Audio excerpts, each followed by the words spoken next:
People have been asking for an explanation for Skinwalker from the new sonic.exe canceled build, so here's what I gathered so far. So this version of Sonic was created by Scorch VX, and on the outside, he looks like Sonic, just with a lighter shade of fur. But that is where the name Skinwalker actually comes into play. For those of you who don't know, many cultures have legends that include skinwalkers or concepts that are similar to them. The most common legend comes from the Navajo culture, where Skinwalker is basically described as being a type of a witch who has the ability to turn into, possess, or disguise themselves as a type of animal. Now what I find interesting here is that the creator put a very different spin on this legend, and the backstory will help you understand it. Now the backstory actually takes place in an unofficial port of Sonic 3 and Knuckles, and while Sonic was actually fighting against Dr. Eggman alone at Angel Island. Some of you may also know this island as the Floating Island. It's a pretty important location in the Sonic series. A fun fact about this island is that it's actually the home of Knuckles, who is the guardian of the Master Emerald, and that's the emerald that basically allows this island to float. Now while Sonic and Eggman were actually fighting, Eggman ended up hitting Sonic so hard that he was able to knock him off the island.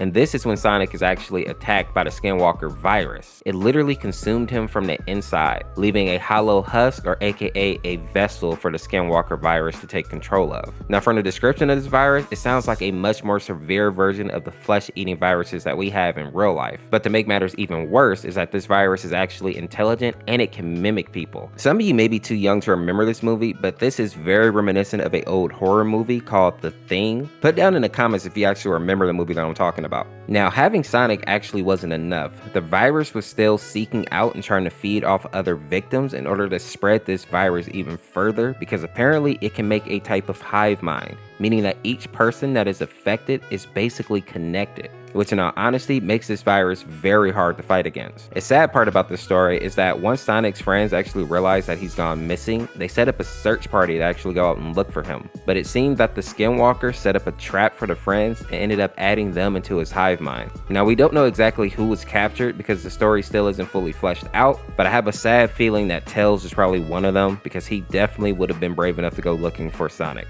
If you enjoyed this video, check out this one where I talk about Starved Eggman, or check out this video where I fully explain the Mistful Crimson Morning mod. Thanks for watching. Peace.